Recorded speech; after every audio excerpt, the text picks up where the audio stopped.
Hi, everyone. I'm coming to you. I know it's been a while because I read Will. And not only did I, as you can see, I bought the book and I absolutely listened to the audio book. And I'm going to tell you that the Audible was fantastic.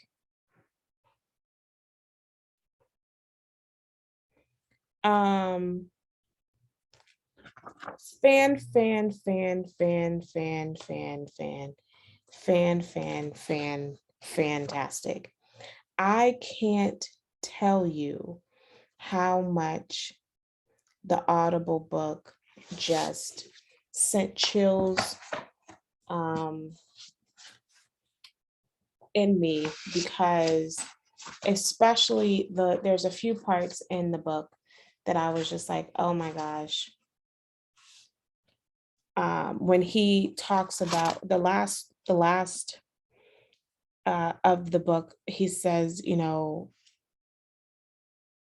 how do you want to live?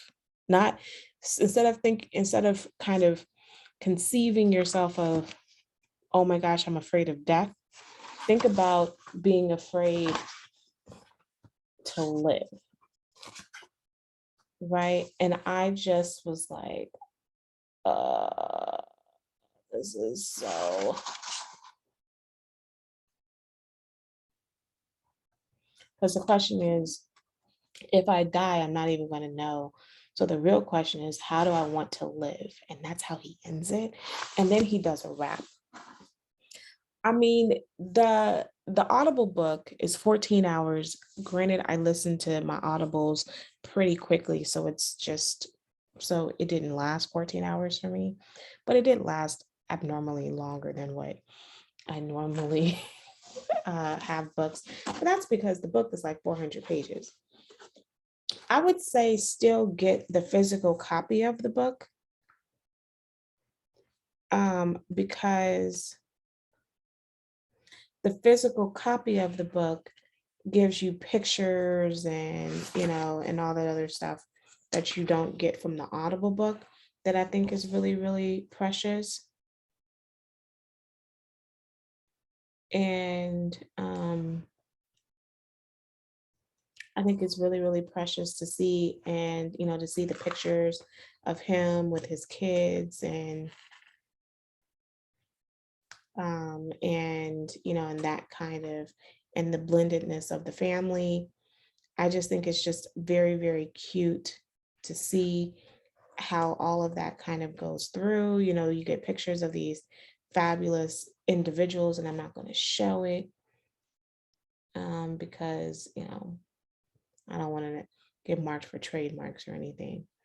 But it's just such a beautiful display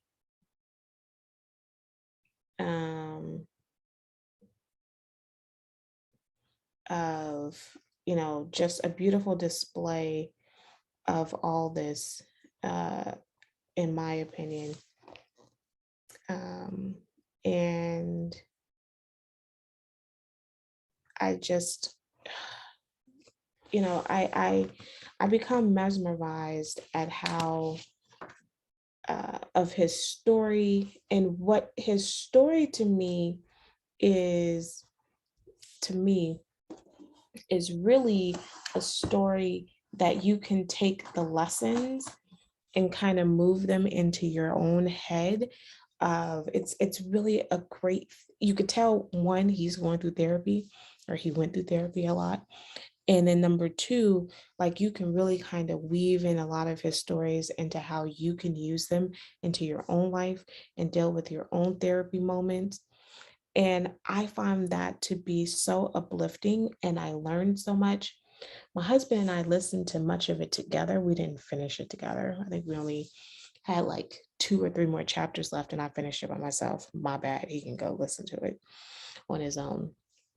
But it was so moving, and I think that a lot of people look at him as just this movie star, which He absolutely is, and forget that he did sell 60 million records and that he did have some absolute, terrific hits. One of my most favorite songs of his actually is a song that he sings with his older son, in regards to talking about just being a father. And I was like, that is a pretty cool um, way, because you didn't, at the time that he put that out,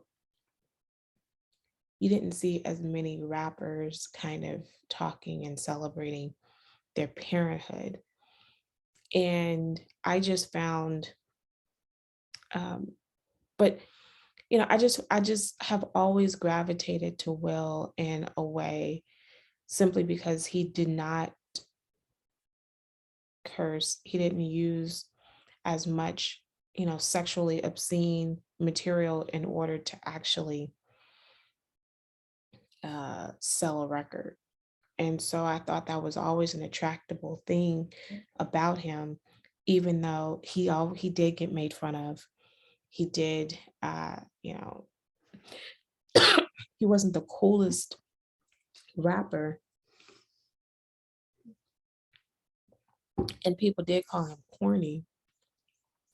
At the same time, everyone knows his songs. It's the strangest thing. You can call him corny, but when summertime comes on, we all know and can start singing summertime. When getting jiggy with it, everyone knows getting jiggy with it, and so, and everybody absolutely knows Men in Black. And if you've watched the Men in Black song, and if you watched Men in Black International, I think you can understand that having a international hit with, uh, an international hit is not an easy feat, because clearly Men in Black International was trash. And you're stepping into absolute big shoes with Will Smith, and Men in Black 1, 2, and even 3 was gigantuan better than Men in Black International. But with all that being the case, I come to you because I am so annoyed with the hit pieces, the writing, the about, and the commentary on Will Smith's book. And people have taken tidbits from sentences and experiences and has blown it up to be this very large thing. Like, for example, that Will Smith has had an incredible amount of sex. He talks about the fact that he had so much sex that having an orgasm made him physically vomit, like wanting to physically vomit. He was getting nauseous from having sex. Now, he was saying that because he just had a breakup. He broke up with the girl that he thought he was going to marry, and because she cheated on him, and he just went wilding out. Number two, I think also what is comforting about Will Smith is that even though he says that he's a coward, there's a there's an ode of confidence about him that makes him absolutely attractive, because it's like, um it's not that he doesn't feel, it's just that, because he does feel, right? But it's that, I, when his breaking up moments, and him being able to be aware of who he is, and says what he says, and as he developed this notion of my no means no, my yes means yes, that is such an attractive trait, that that assuredness of who he is so attractive, that has, and even in his younger days when he wasn't that, when he's trying to figure things out, I find that he was always attractive, but he's even more attractive at this.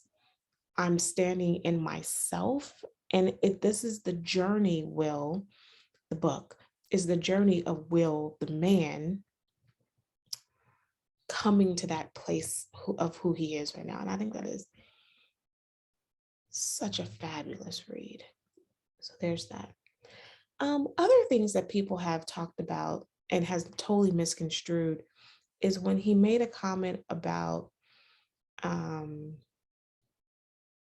he made a comment about um, being in love with his his coworker, but the person he was on the movie, he did his movie with, and they forget the part that he said that he was method acting. So his character was in love with this character, not Will Smith in love with this character. It's like you guys aren't reading the full entire sentences. Like, it's absolutely ridiculous at how you're not reading the entire sentences. And then I've concluded, and when people say that Will Smith is sharing too much, no, he actually isn't sharing too much. He's sharing just enough, and stories are in context. So when you're pulling out these stories, or these one little line, or not even a half a line, and was like, oh, let's run this story. It's like, wow, you didn't read the book. And then I've concluded that if this is what you plan on doing, and putting out more and more hit pieces that are absolutely inaccurate to the book, then you know what? The book wasn't for you. Because the book is really a moment where you take out some pen and some paper and you start taking notes, because you start evaluating your own life as he's evaluating your life, and be like, maybe that is something that I can change. Maybe that's something I can work on. And it is a therapy session for yourself as he's beginning to try to map out his life lessons, map himself out from how and why these things have developed. I highly encourage you to read the book. I think the audio's terrific, but I do think that you should buy the actual book. Because there are some good gems in there, but both of them together are really a really nice compliment. And I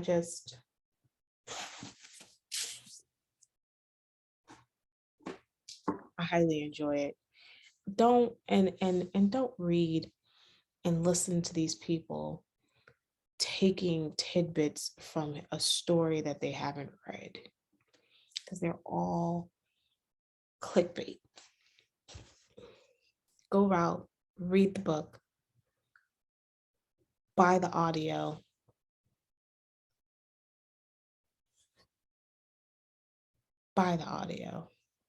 listen to the audio, and enjoy learning about Will, yes, but about yourself.